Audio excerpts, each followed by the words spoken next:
My name is Maria Harper.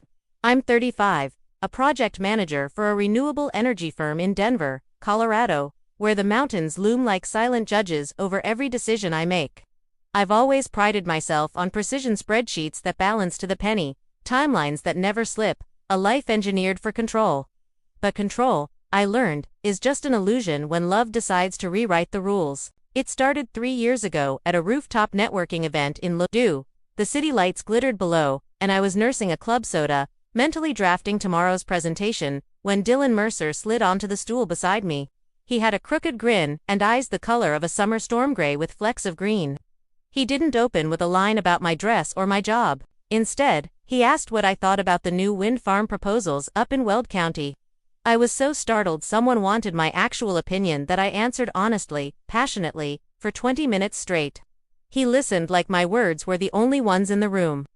We met for coffee the next morning at a tiny shop on Larimer Street. He brought me a lavender latte because he noticed I ordered one the night before. Small gestures piled up fast, texts with photos of sunrises from his runs along Cherry Creek Trail, playlists curated to match my mood after long days, a handwritten note tucked into my briefcase that simply said, "You've got this." 6 months later, he proposed on a hike up Mount Falcon at dawn, the ring hidden in a thermos of hot chocolate. I said yes before the sun cleared the ridge. His family lived in a sprawling ranch-style house in Castle Rock, the kind with a 3-car garage and a backyard that backed onto open space. Tom and Diane Mercer greeted me like I'd been missing from their Christmas cards for years. Diane hugged me so tight I could smell her rosewater perfume. "Dylan's been a wanderer," she said, "but you've grounded him." Tom clapped me on the shoulder and boasted about my Master's degree from CU Boulder like I'd won a Nobel. They invited us for Sunday barbecues, sent care packages of homemade jerky, called me sweetheart in a way that made me believe I belonged. We bought a condo together in Reno industrial chic, exposed brick, a view of the Platte River that turned molten gold at sunset. I put down the bulk of the down payment from a bonus ID earned spearheading a solar installation in Pueblo. Dylan promised to cover utilities and groceries. It felt fair. He was a freelance graphic designer, steady but not flush. I liked providing. It made me feel powerful, needed. Then came the phone call. I was in the office, buried in permit applications, when Dylan's name flashed on my screen. His voice cracked. "Maria, Dad's business. It's bad." Tom owned a small construction company that had overextended on a subdivision in Colorado Springs. Liens, lawsuits, a mountain of debt, $220,000 and climbing. Dylan's parents were facing foreclosure on the Castle Rock house. Their family, he said. "I can't let them lose everything." I drove to Castle Rock that night. Diane cried into my shoulder while Tom stared at the floor, hands knotted like old roots. Dylan sat beside me, his knee bouncing. "If we combine resources," he said, "we could save the house. Refinance, consolidate the debt under the property. You're good with numbers, Maria. You could make it work." I should have asked more questions. Instead, I heard the desperation in his voice and saw the woman I loved reflected in his eyes, capable, generous, the fixer. I agreed to co-sign the refinance. My credit was pristine. His parents was wrecked. The bank approved it because of me. I told myself it was temporary. A bridge loan until Tom's company stabilized. The first payment hit my account like a gut punch, $2,800 a month. I adjusted, cut out dining, canceled the gym membership I never used anyway. Dylan kissed my temple and called me his hero. Diane sent thank you cards scented with lavender. For a while it felt like we were a team, but the payments never decreased. Tom's company didn't rebound, it sank deeper. Dylan started working longer hours on rush projects, coming home smelling faintly of someone else's perfume. I noticed but didn't ask. I was too busy juggling my job and the mortgage that now carried 3 names but only 1 paycheck. One spring evening, I came home early from a site visit in Fort Collins. The condo was quiet, but Dylan's truck was in the garage. I found him in our bedroom, phone to his ear, whispering, "Yeah, babe, soon as it's clear, she's clueless." He spun when he saw me. The color drained from his face. "Maria, it's not." I didn't let him finish. I walked out, drove to Wash Park, and sat on a bench until the streetlights flickered on. My hands shook so hard I couldn't dial my best friend. When I finally went home, Dylan was asleep on the couch, TV flickering. I stood over him, watching the man I'd planned a future with, and felt nothing but cold clarity. The next morning, I made pancakes like nothing had happened. Dylan 8-3, talking about a new client. I smiled, nodded, and opened a new spreadsheet on my laptop. Column A, payments made. Column B, property value.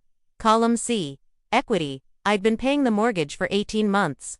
The house in Castle Rock had appreciated $180,000. My name was on the deed. Theirs was too, but only because I'd allowed it. I called a real estate attorney that afternoon. She listened, asked sharp questions, then said, "You have options." I started gathering documents, bank statements, refinance agreements, emails where Tom promised this is just until Q3. I photographed everything, backed it up to the cloud, password protected. Summer bled into fall. I kept paying, kept smiling, kept listening to Diane's updates about her book club and Tom's fantasy football league. Dylan grew bolder late nights, vague excuses, a new lock screen on his phone. I let him think I was still the same Maria who believed love meant sacrifice. In October, the final straw came disguised as a celebration. Dylan's birthday. I'd booked a weekend in Breckenridge, but he said he had a deadline. Instead, his parents hosted a surprise party at the Castle Rock house. I arrived with a bottle of his favorite bourbon to find 20 people on the patio, string lights twinkling, a cake that read Happy 38th Son. Diane pulled me aside. "We're so grateful, Maria.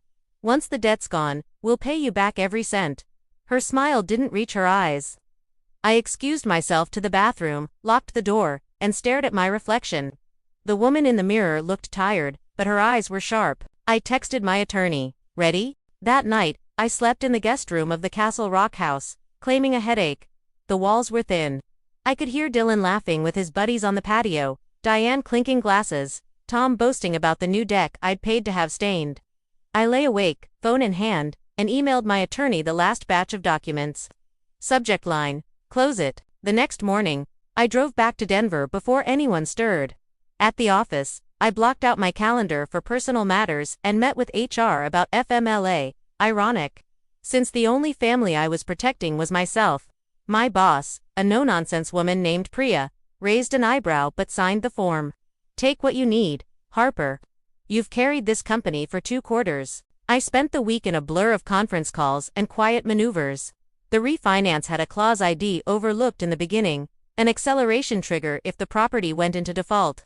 Tom had missed 2 contractor payments on a side job, nothing huge, but enough. I had the bank send the notice to all 3 of us. Dylan texted me a screenshot, frantic *WTF, "Is this?" I replied, with a single thumbs up emoji. Friday evening. I loaded 2 suitcases into my Subaru and drove south on I-25. The mountains turned lavender in the dusk. And for the first time in months, I rolled the windows down and let the cold air slap me awake. When I pulled into the Castle Rock driveway, Dylan's truck was there, along with his parents' SUV. The porch light was on, but no one came out to greet me. Inside, the kitchen smelled like takeout pizza. Dylan stood at the island, arms crossed. Diane hovered by the fridge. Tom paced near the sliding glass door. The acceleration notice sat open on the counter like a dead thing. "Maria," Dylan started, voice tight, "we need to talk about." "No." I cut in, calm as a frozen lake. "We're past talking." I set a manila folder beside the pizza box. Inside, quitclaim deeds, a cashier's check for the exact amount I'd contributed to the mortgage principal only. No interest, and a letter from the title company confirming the property would revert to my name alone upon recording. The bank had already agreed to remove Tom and Diane as borrowers in exchange for my assumption of the full loan something I'd arranged weeks earlier when the market value hit its peak. Tom blustered first. "You can't just." "I can," I said, "and I have. The house is mine. The debt is yours. You have 72 hours to vacate." Diane's mouth opened, closed. Dylan's face cycled through red, white, gray. "This is our family home," he whispered. "It was," I corrected, "until you turned it into a scam." I told them everything I'd heard Dylan on the phone. The late-night whispers about once she's locked in. Diane's casual mentions of our retirement fund while I paid their Nordstrom bill. I laid out the spreadsheet on my tablet, every transfer, every skipped payment they'd hidden, every lie. The room went so quiet I could hear the ice maker drop cubes. Dylan lunged for the folder. I stepped back. "He missed, you'll be hearing from my lawyer." he snarled. Already have, I said. Divorce papers are filed. You'll be served Monday. Tom tried reason. Next. Maria, think of the memories. Memories don't pay principal. I picked up my suitcases. I'll be in the guest room tonight. Tomorrow, a moving company arrives for my things. Anything left after Sunday goes to the curb. I slept with the door locked and my car keys under the pillow. At 6 a.m., I was up, coffee in hand, watching the sunrise paint the foothills gold. Dylan stumbled in at 7, eyes bloodshot. He didn't speak, just stared at me like I was a stranger. Good, I was. By noon, the moving crew, 3 efficient women in matching teal shirts, had boxed my clothes. Books, the stand mixer I'd bought on a whim, the framed photo of my parents at their vow renewal. Diane tried to corner me in the garage. You're breaking his heart, she hissed. No, I said, handing her a box of her own Christmas decorations she'd stored in my basement. He broke the contract. I'm just enforcing it. Dylan made one last plea on the front porch as the truck pulled away. Maria, please, I love you. I paused on the bottom step. Love doesn't embezzle equity, Dylan, it doesn't lie for 18 months. You confused me with an ATM. I drove north with the windows down again, the Rockies shrinking in my rear view. The condo in Reno felt cavernous without his graphic design books cluttering the shelves, but the silence was clean. I opened every window, let the city sounds flood in, and ordered Thai food for one. The divorce was uncontested. Dylan's lawyer tried to claim emotional distress. The judge actually laughed and awarded me the full value of my contributions plus court costs. The Castle Rock house sold 30 days later to a young couple relocating from California. They paid cash, over asking. My half of the proceeds rebuilt my savings faster than I'd projected. I took a new job in Boulder, director of project development, 20% raise, 4 days remote. My first purchase with the bonus, a tiny cabin outside Nederland, cedar siding, a wood stove, a porch that faces Long's Peak. I spend weekends there now, hiking at dawn, reading on the deck until the stars come out. No debt, no shared mortgage, no one else's name on my deed. Sometimes, on quiet nights, I scroll past Dylan's new Instagram photos with a blonde named Kaylee, captions about fresh starts. His parents sold their RV to cover legal fees. Last I heard, they're renting a 2-bedroom in Pueblo. I don't gloat. I just close the app and pour another glass of wine. The cabin's guest room has a single framed photo. Me at the summit of Mount Bierstadt last summer, windburned, grinning, arms wide. Underneath, in my own handwriting, * property of Maria Harper. Negotiable. * I still believe in love. Just not the kind that asks you to finance someone else's lies. Real love meets you at the trailhead with equal packs, shares the weight, and never ever lets you carry the mountain alone.